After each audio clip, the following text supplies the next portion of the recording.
Unveiled by Cyliani or Hermès Dévoilé, originally published in French in 1915. A modern translation, authored by Christopher Templesage in 2015. Copyright 2024, all rights reserved. To the reader, I am pleased to present this new English translation of Hermès Dévoilé by the alchemist known as Cyliani. Originally published in 1832, this work is a significant text in alchemical literature. Please note that the previous translation from the 1980s is commendable, and we applaud those authors. This edition is a new and complete verbatim translation directly from the original French, and aims to help aid in the presentation of this information to the freighters and sorers that need it, now and who may have not found it in time. The early 19th century, when Cyliani wrote Hermès Dévoilé, was marked by political and religious upheaval. The aftermath of the French Revolution and the Napoleonic Wars left Europe in a state of change. During this time, when there was a renewed interest in esotericism and the occult, when others were driven by the Romantic movement's fascination with mystery and the supernatural, there were true illuminated alchemistical philosophers who lurked behind bookcases and under the auspices of. Safeguarding God's knowledge, they veiled the passage of their secrets. In this cultural environment, while fostering revival of alchemical and alchemic studies, where the ancient practice was seen as a path to both scientific and spiritual enlightenment, doctors inched forward and made significant discoveries that have since been smoothed over in the sands of time. In alchemy, the sea lion, though not a traditional symbol, can be seen as a fusion of potent concepts, the strength and courage of the lion and the primordial purifying nature of the sea. The lion, emblematic of raw power and transformation, aligns with alchemical symbols like the green lion and the red lion, representing stages of the great work. The sea, symbolizing the source of life, purification, and mysterious depths of the unconscious, complements these qualities. Together, they suggest a balance between strength and adaptability, material and spiritual mastery, and the guardianship of hidden knowledge. This symbolic synthesis resonates with the enigmatic figure of Cyliani. Cyliani, a pseudonym, remains a mysterious figure in the history of alchemy. His true identity is unknown, and he left no biographical details. This anonymity adds intrigue to his work, inviting speculation and study. Some suggest that Cyliani was a high-ranking member of secret alchemical societies, while others believe he was an independent mystic. Regardless of his true identity, Cyliani's influence is clear, especially on figures such as Louis Tiferot and Fulcanelli, who drew inspiration from his work.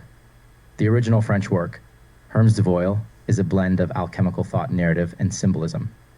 The text guides the reader through the stages of the great work, Magnum Opus, focusing on both the physical and spiritual aspects of transformation. Cyliani's writing is rich with allegory and metaphor, common in alchemical literature, which serves to veil deeper truths intended for the initiated. Key themes include the purification of the soul, the quest for enlightenment, and the attainment of the philosopher's stone, symbolizing the perfection of matter and spirit. Cyliani's work has had a lasting impact on the study of alchemy. His influence is evident in the writings of Louis Tiferot and Fulcanelli, too, prominent figures in 19th and early 20th century alchemy. Both regarded Cyliani as a master, and his teachings shaped their own alchemical pursuits. The legacy of Hermès Dévoilé continues to resonate with contemporary scholars and practitioners of esotericism, who find in Cyliani's work a source of profound wisdom. Alchemy is often seen as the precursor to modern chemistry, but it encompasses more than that. It is a holistic practice involving a diaspora of techniques, from the transformation of base materials to the evolution of the human soul. In Cyliani's time, alchemy was viewed as a bridge between science, natural law, and spirituality, offering a path to both material and spiritual perfection. This dual aspect of alchemy is central to Hermès Dévoilé, where physical processes are inseparable from spiritual lessons. Translating esoteric texts like Hermès Dévoilé presents unique challenges. The symbolic language and allegorical content are left as is, and no attempt is made to interpret that for you. In this new translation, the aim has been to stay true to Cyliani's intent while making the text accessible to modern readers. This edition, developed independently of the S translation, offers a new, more verbatim understanding of alchemical symbols and a clearer exposition of the philosophical underpinnings. Hermès Dévoilé is a cornerstone of alchemical literature, offering timeless insights into transformation and enlightenment.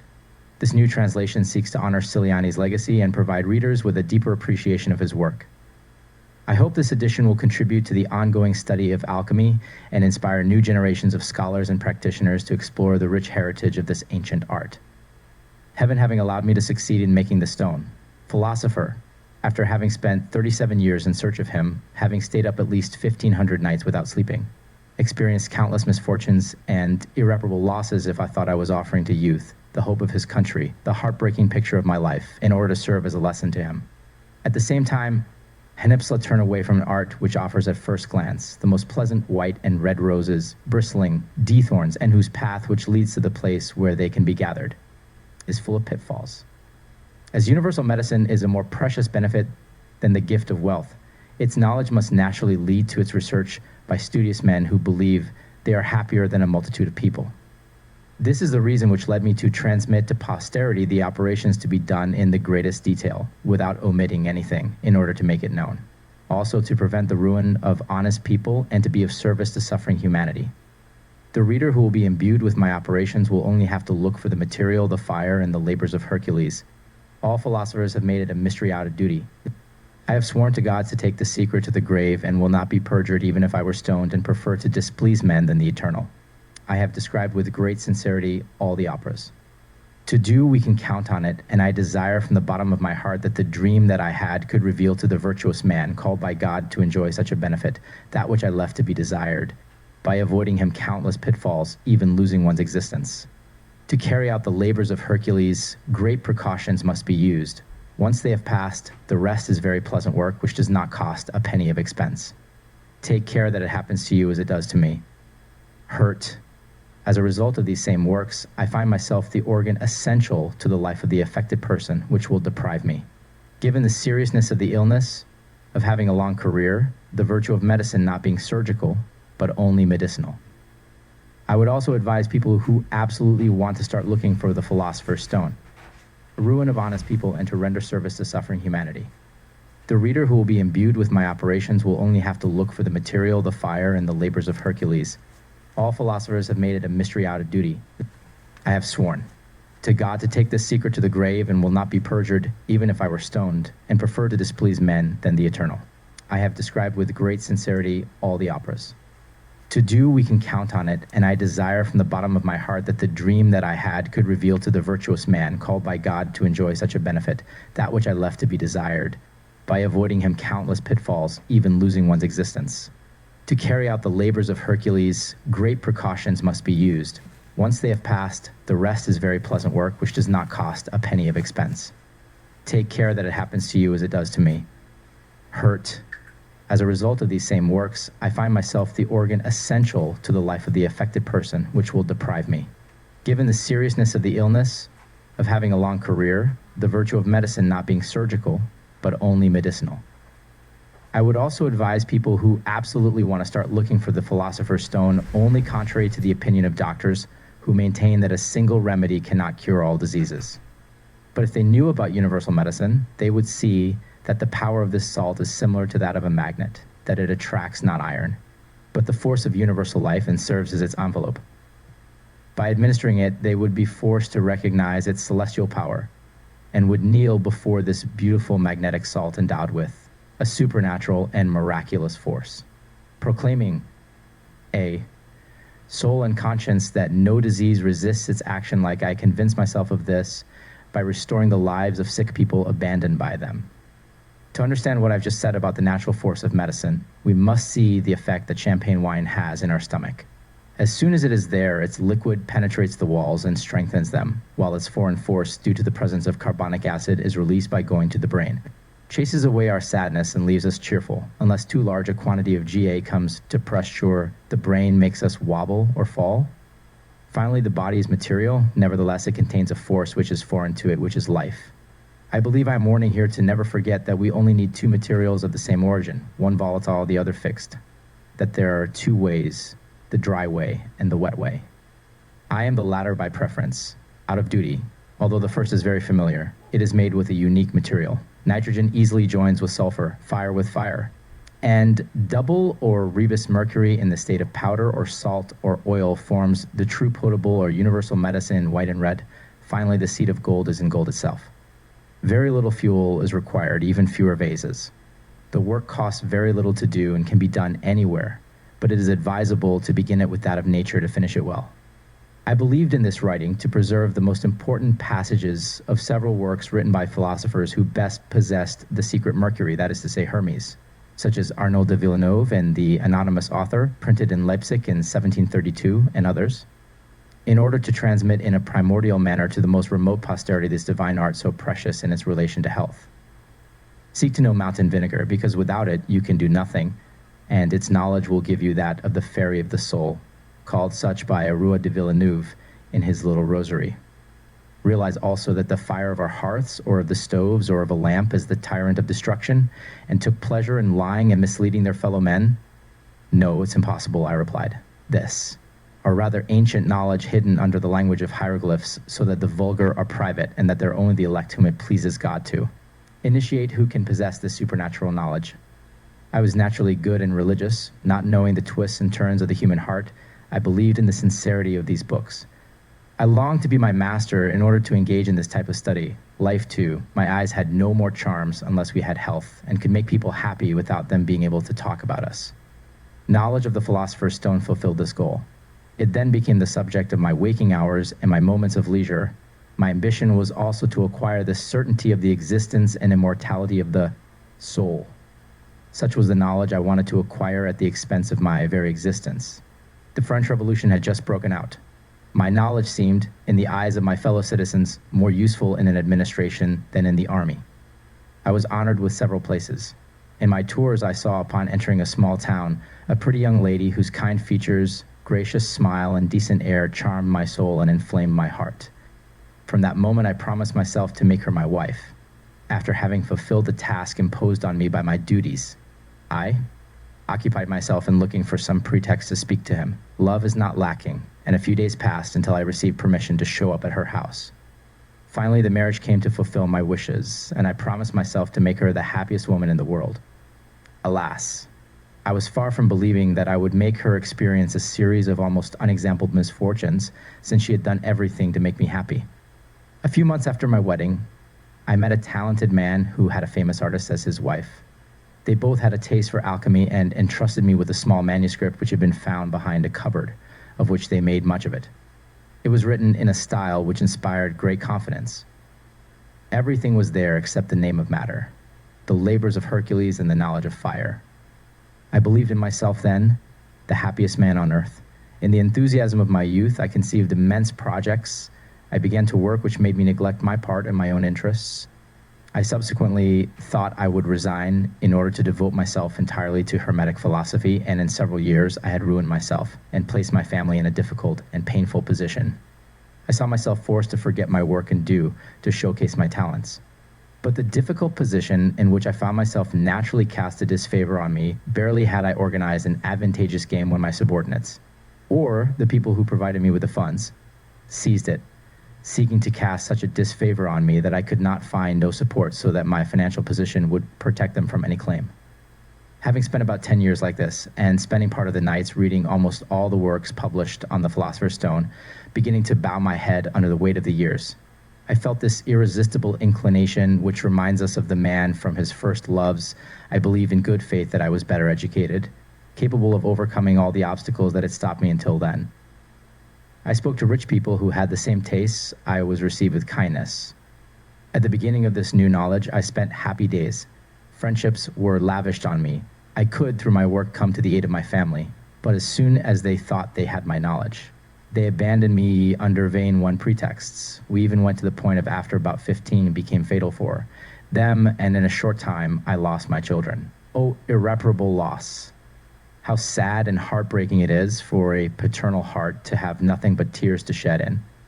This story and superfluous regrets. May one day the Lord allow me to see you again, and the memory of my countless misfortunes will be for the good, me erased. In the overwhelming position in which I found myself, I thought I could revive all my strength to make one last attempt. I spoke to a rich person who had a great soul and a lot of education, and was treated by her for several years more carefully, digging only through the last people to whom I had addressed, and I finally managed to do something encouraging, but it was not yet the work. One day, walking in the countryside, sitting at the foot of a large oak tree, I no longer went over all the circumstances of my life and judged whether I had any merit, or whether I had incurred the enormous weight of the misfortunes which overwhelmed me. I remembered the discoveries useful to trade that I had made and the benefit that French industry had derived from it. I saw with pain strangers taking advantage of it and my name forgotten. I looked at people as they took a strong dose of corrosive sublimation with the aim of destroying me and seizing my writings. I had learned to know the human heart at my own expense. I was continually on the alert, but the fire that manifested itself in my stomach and the flavor that I experienced made me resort to the counter: poison. I was left with a year of discomfort and almost deprivation of the only pleasure I had on earth. Why can I not here, for fear of making myself importunate and too long, give an account of the little human passions and of the inconceivable difference which exists between the amiable man and the, you see, decorating the evenings of our living rooms, and the same man guided by the lure of riches and his vile greed? They are truly different beings. My pen refuses here the story that my position made me experience. Barely a large folio would be enough to contain my setbacks. I fell once again into misfortune. It was so complete that my numerous family, composed of charming, well-bred children, virtuous beyond all expression, cherished in society where they were noted for their decency and their talents for pleasure, took, out of love for their unfortunate father, so much their heartache comes from slight illnesses. Where any other would have healed who had the skill to seize the discoveries of others, after giving them a fashionable twist, I saw them filled with honors and places, and I found myself wandering and rejected. I asked myself if I had intentionally done a penny wrong to one of my fellow men. My conscience told me no. Have I stopped for a single moment being a good son, a good husband, a good father, a good friend to the one who deserved it? My heart also tells me, no, your misfortune comes only from not having achieved your goal. I represented to myself that it was cruel for me to have been at various periods of my life so poorly paid by my peers, even by my friends. The pain that all these memories made me feel overwhelmed me. My strength abandoned me, and I placed my head on my hands, shedding a torrent of tears, calling on the Lord for my help. The heat that day was strong. I fell asleep and had the following dream that I will never forget. I thought I heard the tree at the foot of which I was cracking, found me, which made me turn my head, and I saw a nymph, model of beauty, coming out of this tree. Her clothes were so light that they seemed transparent to me. She said to me, I heard from the bosom of this sacred tree the retelling of your misfortunes. They are big, no doubt, but such is the fate where ambition drives youth who believe they face all dangers to satisfy their desires. I will not add any thoughts so as not to aggravate your misfortunes. I can soften them. My essence is celestial. You can even consider me as an excrement from the North Star. My power is such that I animate everything.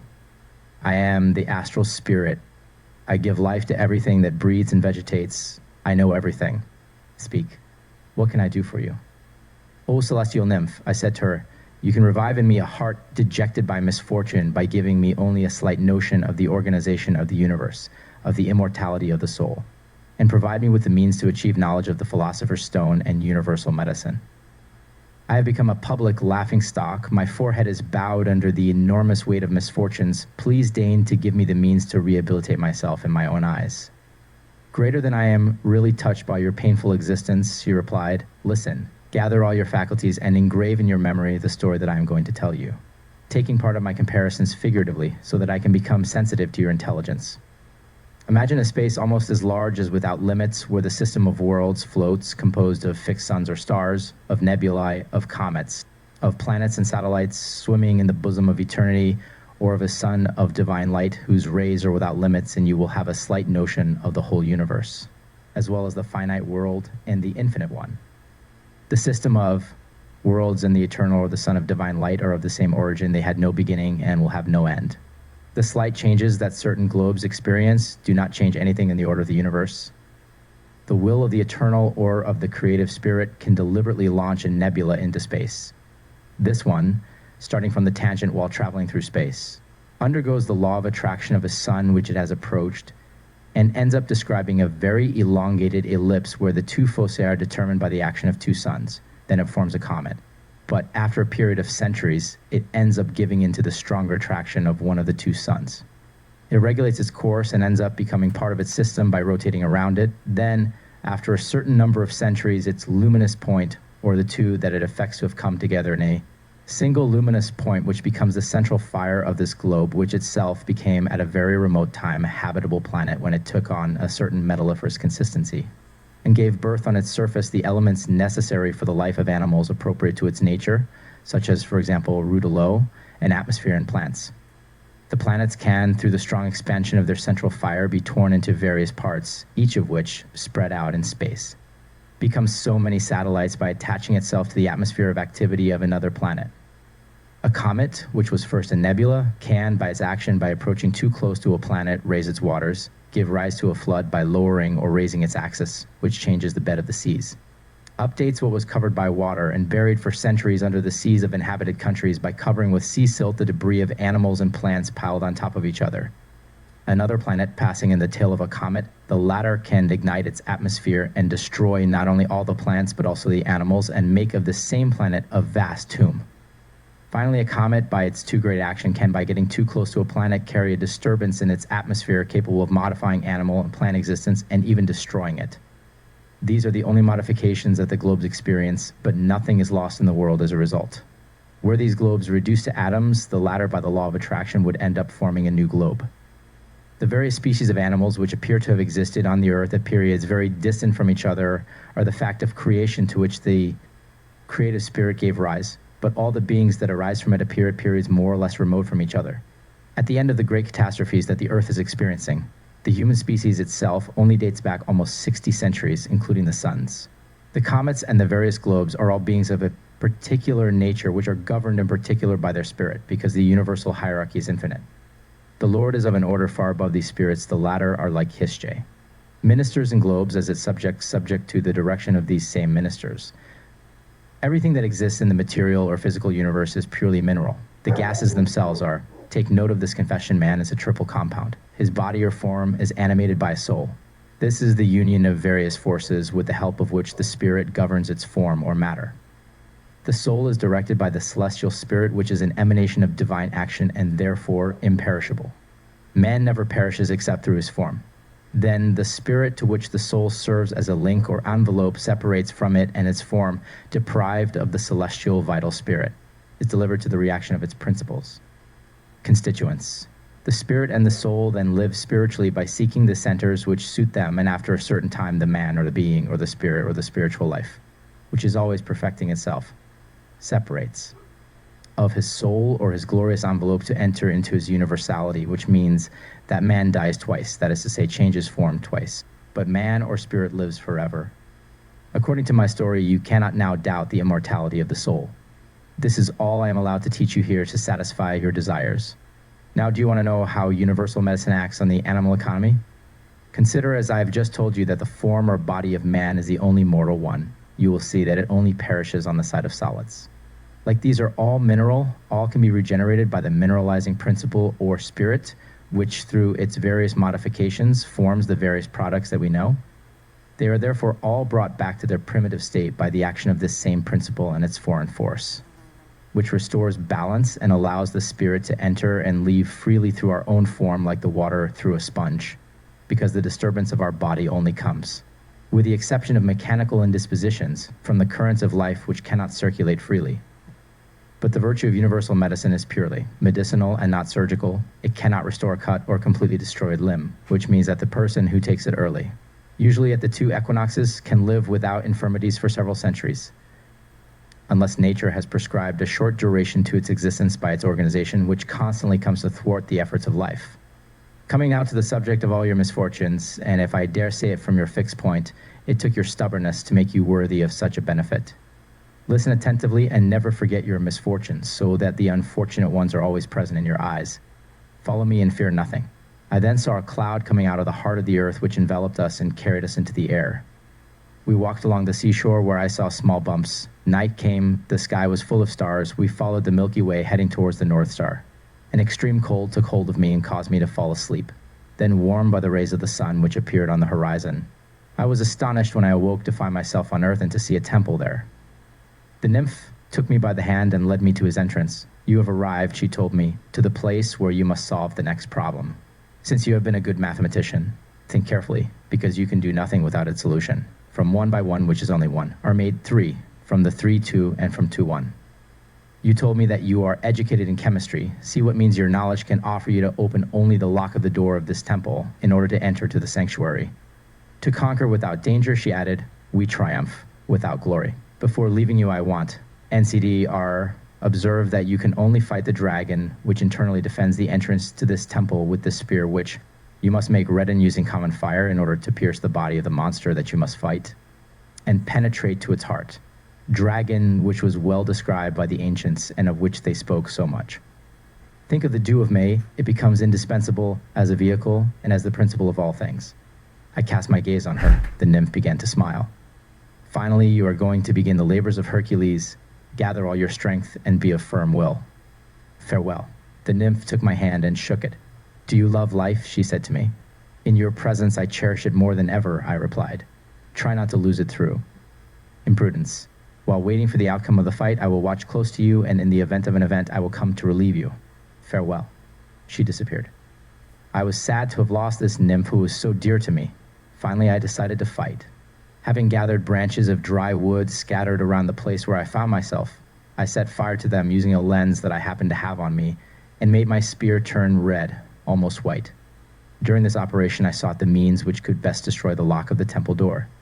I noticed that the nymph had slipped into my pocket without me noticing a corked jar full of the substance that was necessary for me. Determined to conquer or perish, I furiously seized my spear in one hand and the substance in the other, and put the necessary quantity of the latter on the lock. In a short time, it disappeared entirely, and the two leaves of the temple door opened with a crash. I saw a terrible dragon which had an enormous three-pointed stinger which was trying to launch its deadly breath at me. I rushed at him, shouting, when you've lost everything, when you no longer have hope, life is a shame and death a duty. He opens his mouth to devour me. I plunge my spear into him with such force that I penetrate to his bowels. I tear his heart, and so that he could not reach me. I at the same time made severe efforts with the help of my spear to divert the direction of his head. The monster withdrew on itself several times, vomited streams of blood, and ceased to exist. I immediately went to the choir of the temple, and I heard a celestial voice which said to me, Bold, have you come to desecrate this temple, to satisfy your vile greed, or have you come to seek the means to relieve suffering humanity? I come, I replied, stripped of all ambition, to pray to you on my knees. Give me the means only to recover the fortune that I sacrificed to know the philosopher's stone, and those also to be able to secretly restore virtuous humans to life. I swear to you and swear to the Lord, and if you deign to grant me such a benefit, I will never reveal the labors of Hercules, nor matter and fire. By a language that can only be heard by those whom God will wish to be gratified with such a secret, and if I am perjured, may I be punished in an exemplary manner. I then saw two superb crystal vases, each resting on a pedestal of the most beautiful Carrara marble. One of these vases was in the shape of an urn, topped with a gold crown with 4 florets. We had written in letters engraved on it, matter containing the 2 metallic natures. The other crystal vase was a large jar blocked with emery, very thick. The following had also been engraved on it, astral spirit or fiery spirit, which is an excrement of the polar star. This vase was topped with a silver crown decorated with 9 brilliant stars. As I finished reading, I saw with joy my kind nymph, who said to me, showing me this large jar, do you see my mirror?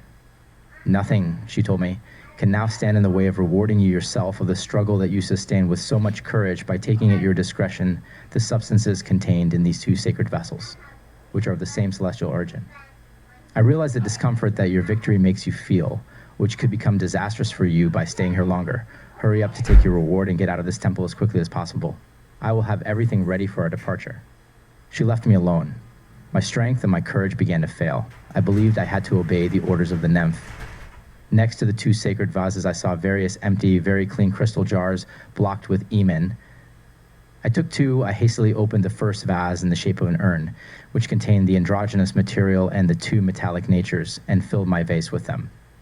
Having stopped it after having closed the crystal urn, I opened the second and largest vase and tremblingly poured into my second jar some of the substance it contained. I had no funnel.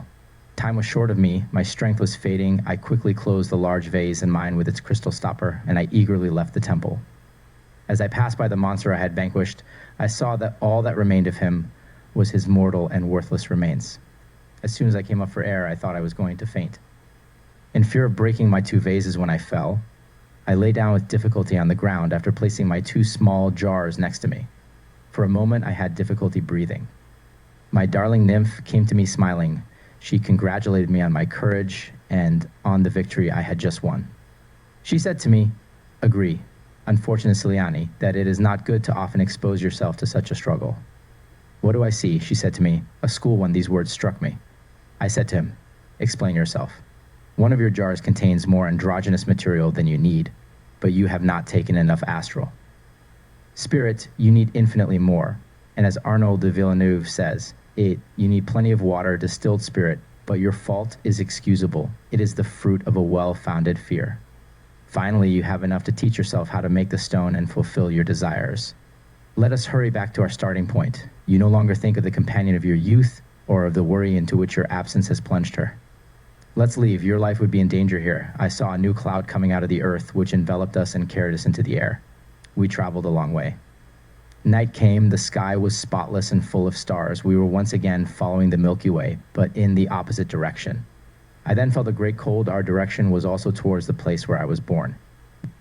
But as I left a cold region and passed into a warm region, I felt a strong sleep take over me, and I was very surprised when I woke up at dawn to find myself at the foot of the big oak, where we left from. I called my kind nymph. She said to me, laughing, "What more do you want?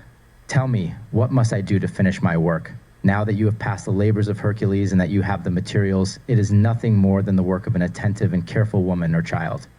Listen carefully. Consider well the works of nature. It formed metals in the heart of the earth, but something more is needed. Their quintessence. See where she gets the quintessence of things? It is only on the surface of the earth, in the kingdoms that live or vegetate. Follow nature step by step. Also consider how it operates in the plant kingdom, because it is not a mineral that you want to make. See her moistening with dew or rain the seed entrusted to the earth, drying it with the help of celestial fire, and thus repeating until the embryo is formed, developed, budded, flowered, and reach its virtue multiplicative, finally at the maturity of its fruit. It's very simple. Dissolve and coagulate, that's all, and be careful not to use any fire other than that of heaven." Finally, the nymph deigned to outline for me everything that remained for me to do, as I will explain in the greatest detail.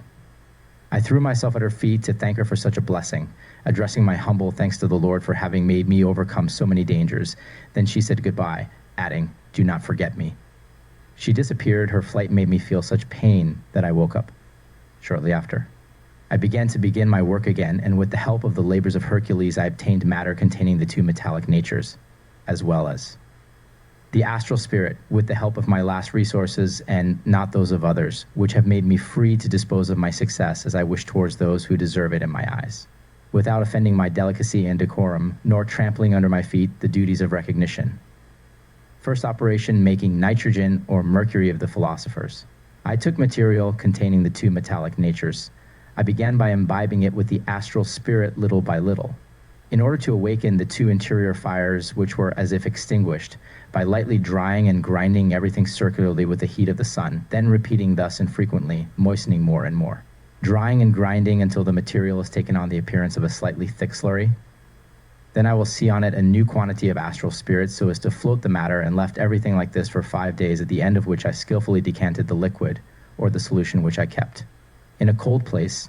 Then I dried again with solar heat the material remaining in the glass vase, which was about 3 fingers high. I soaked, crushed, dried, and dissolved as I had previously done, and repeated in this way until I had dissolved everything that was capable of being dissolved, having taken care to pour each dissolution datus the same well-stoppered vase, which I put for 10 days in the coldest place I could find. When these 10 days were over, I put the total solution to ferment in a pelican for 40 days, at the end of which a black matter precipitated by the effect of the internal heat of the fermentation. It was then that I distilled without fire, as best as I could, the precious liquid which was floating in the matter containing its interior fire, and put it in a white glass vase well stopped with emery, in a damp and cold. I took the black matter and dried it in the heat of the sun, as I have already said, repeating the imbibitions with the astral spirit, ceasing them as soon as I noticed the matter beginning to dry, and thus letting it dry out of itself, and this as many times as was necessary for the matter to become like shiny black pitch. Then the putrefaction was total, and I stopped the external fire so as not to damage the material by burning the tender soul of the black earth. By this means the material reached horse manure in its imitation. We must, according to the philosopher's words, let the interior heat of matter itself act. Here we must restart the external fire to coagulate matter and its spirit. After allowing it to dry out on its own, we imbibe it little by little and more with its distilled and reserved liquid, which contains its own fire. Grinding it, soaked, and drying it with a light solar heat until that she drank all her water. By this means the water is changed entirely into earth, and the latter, by its desiccation, changes into a white powder which is also called air, which falls like ashes, containing the salt or mercury of the philosophers. In this first operation, we see that the dissolution or water is changed into earth, and this by subtilization or sublimation changes into air by art, where the first work stops. We take this ash, which we dissolve little by little with the help of the new astral spirit, leaving, after dissolution and decantation, a black earth which contains fixed sulfur. But by repeating the operation on this last dissolution, absolutely as we have just described it previously, we obtain a whiter earth than the first time, which is their first eagle, and we repeat this 7 to 9 times. By this means we obtain the universal menstruation, or the mercury of the philosophers, or nitrogen, with the help of which we extract the active and particular force of each body. It is good to observe here that before moving from the first eagle to the second, as well as to the following ones, it is necessary to repeat the previous operation on the remaining ashes.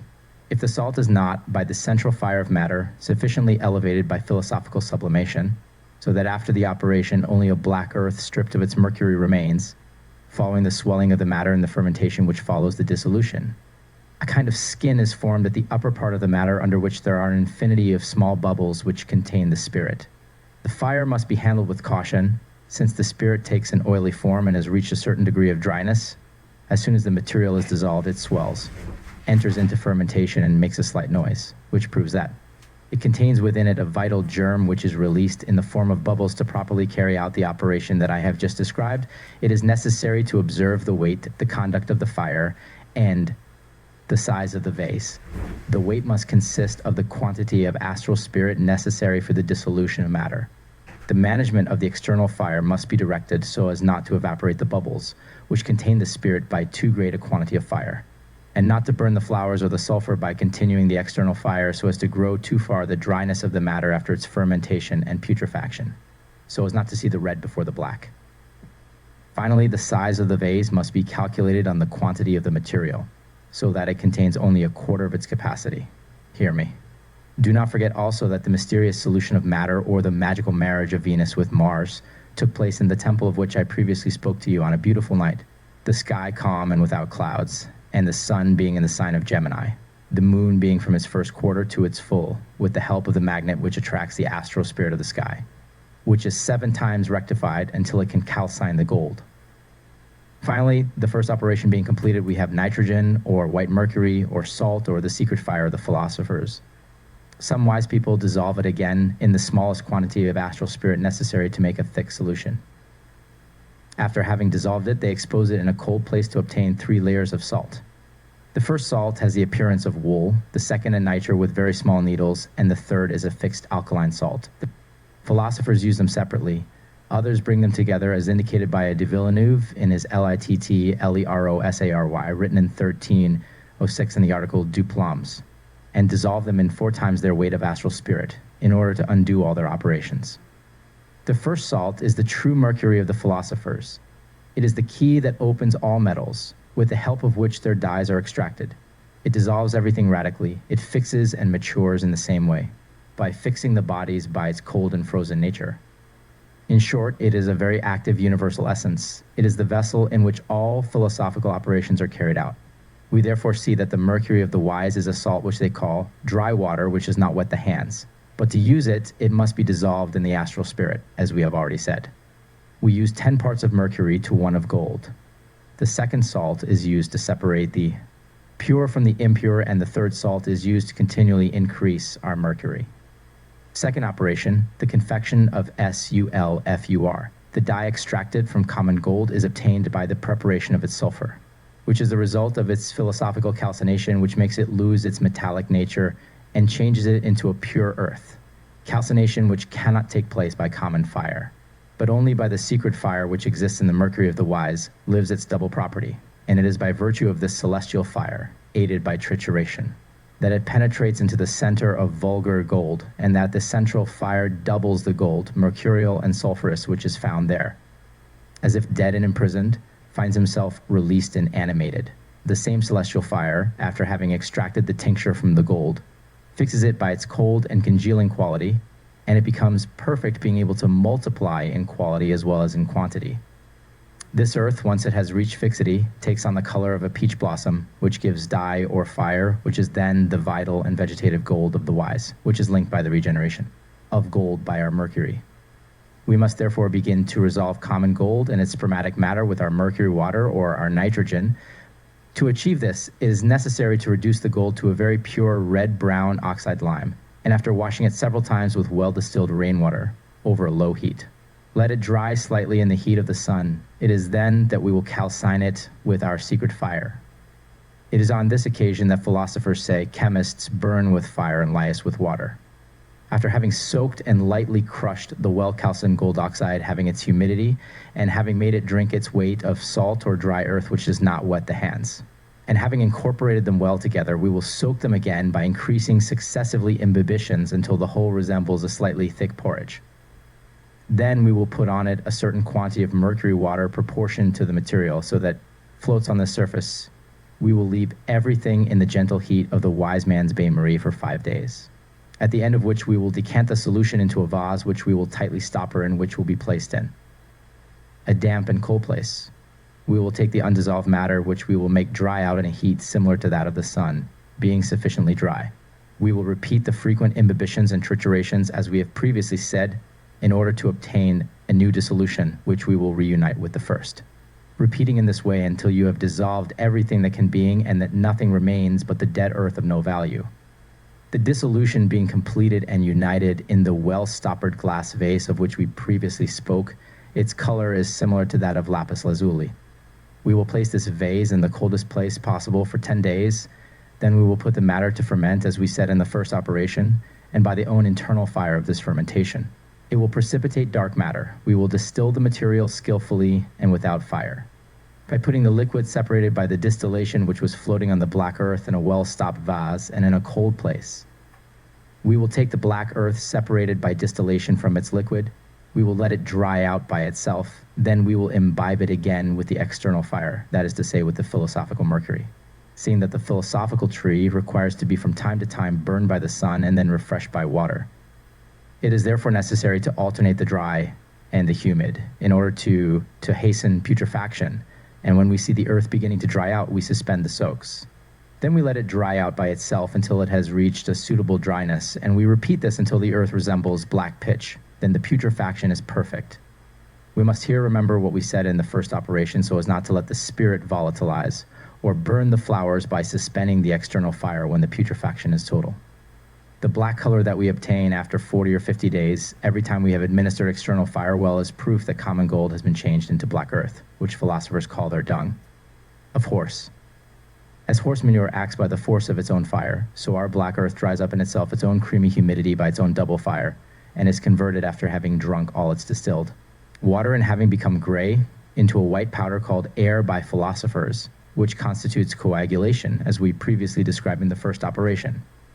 When the material is white, the coagulation being completed, it is fixed by bringing the material to a plus. Great desiccation with the help of external fire, following the same course that we followed in the previous coagulation, until the white color is changed into the red color, which philosophers call the element of fire. Matter reaches such a great degree of fixity by itself that it no longer fears the attacks of external or ordinary fire, which can no longer be detrimental to it. Not only must we fix the matter as we have just done, but it must still be stoned, by bringing the material to have the appearance of a crushed stone using the burning fire, that is to say, the first fire used. And following the same means previously described, in order to change the impure part of the material into fixed earth, also depriving the material of its saline humidity. Then we proceed to separate the pure and the impure from matter. It is the last degree of regeneration, which ends with the solution. To achieve this, after having crushed the material well and having placed it in the sublimatory vase, high, as we have already said, 3 to 4 fingers, made of good white glass and of a thickness double that of ordinary one, we pour over it mercurial water, which is our nitrogen, dissolved in the quantity of astral spirit which is necessary for it, and previously indicated. In the oil thus obtained by the separation is the tincture or the sulfur or the radical fire of gold, or the true coloring. It is also the true potable gold, or the universal medicine for all the ills that afflict humanity. We take at the 2 equinoxes of this oil the quantity necessary to lightly tint a tablespoon of white wine or distilled dew, seeing that a large quantity of this medicine would destroy the radical humidity of man by depriving him of life. This oil can take all possible forms and be formed into powder, stone, spirit, etc., by its desiccation with the help of its own secret fire. This oil is also the blood of the red lion. The ancients represented it under the image of a winged dragon which rests on the earth. Finally, this inconsumable oil is aurific mercury. Once done, it is divided into 2 equal portions. We preserve part of it in the state of oil in a small white glass jar, well stoppered with emery, which we keep in a dry place to use it to make imbibitions in the rains of Mars and the sun, as I will say at the end of the 3rd operation, and the other portion is dried until it is reduced to powder. Following the same means that I indicated previously for dried out matter and coagulate it. Then we divide this powder equally into 2 equal portions. One part of it is dissolved in 4 times its weight of philosophical mercury, then soaked in the other half of the reserved powder. 3rd operation, the conjunction of sulfur with mercury of the philosophers. It is here where the philosophers almost all begin their operations, which has led many people into error. It is also in this operation where we combine the sulfur of the philosophers with their mercury. Almost all the wise have called this last operation fermentation, seeing that it is in this that the sulfur dissolves again, that it ferments, putrefies and resuscitates by its new regeneration with 10-fold force. This operation differs from the 2 previous ones, which means that the philosophers compose it of 7 degrees to which they have attributed a planet. To carry out this operation, you must take half of the reserve powder, which I have already told you about, and soak it little by little, since soaking it too much in large quantities. The sulfur is again resolved into oil, which sublimates by supernatant the water, which prevents the union of sulfur and mercury, a serious error which has opposed the success of several philosophers. It is therefore necessary to soak the material drop by sprinkling it, in order to bring about the union of the moon with the sun of the angels by forming together a thick slurry. The external fire, which serves to make these imbibitions, is that of which we have already spoken when we dissolved the quarter of the aurific oil reduced to powder in the quantity of philosophical mercury which was necessary for it to dissolve. This external fire is regulated by the quantity of matter. Here, care must be taken to maintain the material in a state of smoothness through repeated imbibitions for as long as is necessary to make the material swell and enter into fermentation. Its dissolution is complete when the material takes on a bluish color, where we call this dissolution relis pu double mercury and the degree of mercury. This dissolution is immediately followed by fermentation. Then we cease the imbibitions and the external fire, allowing the internal fire of the matter to act alone and of itself. Until the matter had fallen to the bottom of the vessel, where it turns black like coal, it is then that the 1st degree, called that of Saturn, begins, and we distill without fire, the supernatant liquid of the dark matter, following the procedure that we described in the 2 previous operations. We allow the black matter to dry on its own, and when it has reached a suitable state of dryness, we imbibe it again with external fire. Ceasing the imbibitions when we see the material beginning to dry, we allow it to acquire a certain degree of dryness by itself, and we continue, repeating in this way until it has reached its total putrefaction. Then we stop the external fire so as not to damage the material. As a result of the action of the matter's own fire, it turns from black to gray without being obliged to administer external fire to it. We are then returned to the degree of Jupiter.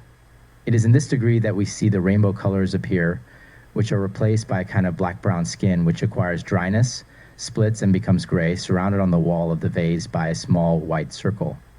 The material having reached this point, it could be used as medicine. In this case, the material should be allowed to dry and become a powder. White, by using the same processes already described to obtain this color, which will become red with the help of the secret fire. This medicine would then have a 10-fold virtue of the first of which I spoke, but wishing to use it for the transmutation of metals after having dried it well, we do not wait until it has become white, but it is made such by amalgamating it in equal parts with common commercial mercury, carefully purified by distillation. Well sublimated and revivified, he is the milk or fat of the earth. In fact, when common mercury is amalgamated with matter, everything dissolves in the form of a white liquid like milk, which is fixed by the matter into a fixed salt by the action of its own fire. Then we start again the mercurial washings, which make it white as crystal, with the help of 7 different washings, to each of which we add the revivified mercury in equal part, as I said above, then by half. Third, quarter, fifth, sixth, and seventh part of the weight of the fixed material, so that the weight of the material is always greater than that of the revivified mercury used. But from the first washing in equal part, it is necessary not to stop the fire day or night. That is to say, the imbibitions of the distilled liquid which contains the fire of the matter, so that it is not seized by the cold and lost. The compound is the brass of the philosophers, which must be whitened by frequent imbibitions until the amalgamated mercury is fixed by our matter, assisted by its own fire, which ends the degree of Jupiter. Continuing in this way, the brass becomes yellowish, then bluish, and the most beautiful white appears on it. Then begins the degree of the moon. This beautiful white has the appearance of crushed diamonds. It has become a very fine and very subtle powder. We obtain the fixed white. I got some on a reddened copper blade. If it melts without smoking, then the dye is sufficiently fixed. Otherwise, we administer the fire to it, continuing it until it has reached its suitable degree of fixity, and we stop there if we only want to do the white dyeing, part of which transmutes 100 parts of common mercury into silver better than that of mining. But if we want to make the red dye, we must continue the fire to the material without having let it cool, if we want it to become red. By resuming the administration of the external fire, the matter becomes very fine and so subtle that it is difficult to imagine it. This is why it is necessary to lead well its fire so that the matter does not volatilized by the force of the fire which must penetrate it entirely, but that it remains at the bottom of the vase, becoming a green powder. This is then the degree of Venus. By continuing the external fire wisely, the matter becomes lemon yellow. This is the degree of Mars. This color increases in intensity and becomes copper color. Having reached this point, it can no longer increase in intensity of its own accord. It is then that we must resort to red aurific mercury, that is to say, our reserved oil, and soak the material with this oil until it has become red. Then begins the degree of the sun. In continuing the imbibitions with the aurific oil, the substance becomes more and more red, then purpurine, and finally red-brown, which forms the salamander of the wise, which the fire can no longer attack. Finally, we insert the material with the same aurific oil, soaking it drop by drop, until the oil for use Soleil is frozen in the material in the latter. Placed on a hot blade, melts without smoke. By this means we obtain the red dye of strong and freezing gold, part of which transmuted 100 parts of mercury into gold better than that of nature. Multiplication. The two dyes of which I have just spoken, white and red, are capable of being multiplied in quality and quantity, when these dyes have not been subjected to the action of common fire, which causes them to lose their radical humidity by fixing them in the ground, having the appearance of a stone. To multiply these two dyes, white and red, the third operation must be completely repeated.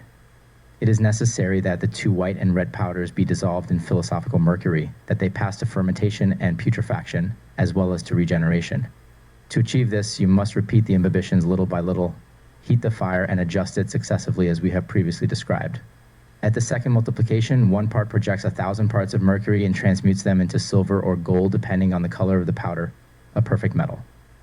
The multiplication in quality is done by reiterating the philosophical sublimation which takes place by separating the pure from impure to help, philosophical mercury.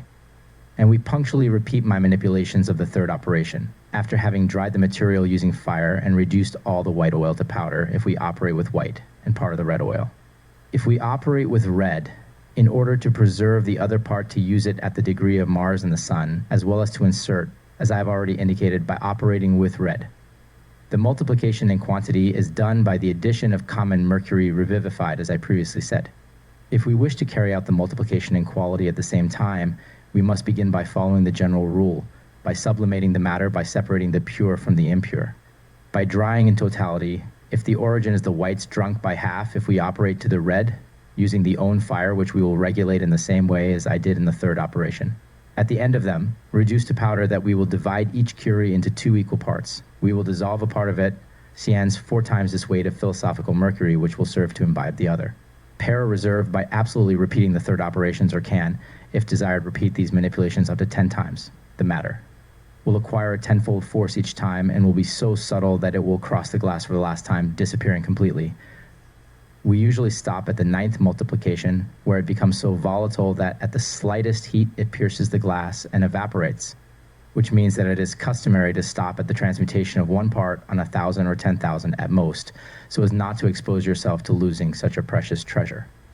I will not describe here very curious operations that I have carried out. To my great astonishment, in the plant and animal kingdoms as well as the means of, making malleable glass, pearls, and precious stones more beautiful than those of nature, following the process indicated by Zaclier and using vinegar and the material fixed to the white, and grains of pearls or very fine piled rubies, molding them then fixing them with the fire of the material, not wanting to be perjured and appear here go beyond the limits of the human mind. Having finished my work, I took 100 grams of distilled mercury and put them in a crucible.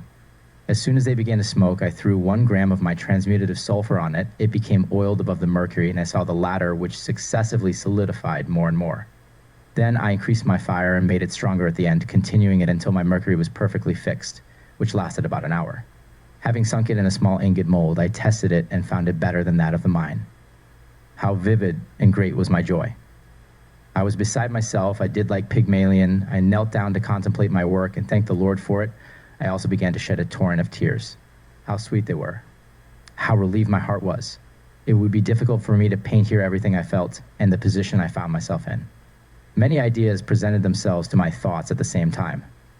The first led me to direct my steps near the citizen king and confess to him my triumph, the other to one day make enough gold to form various establishments.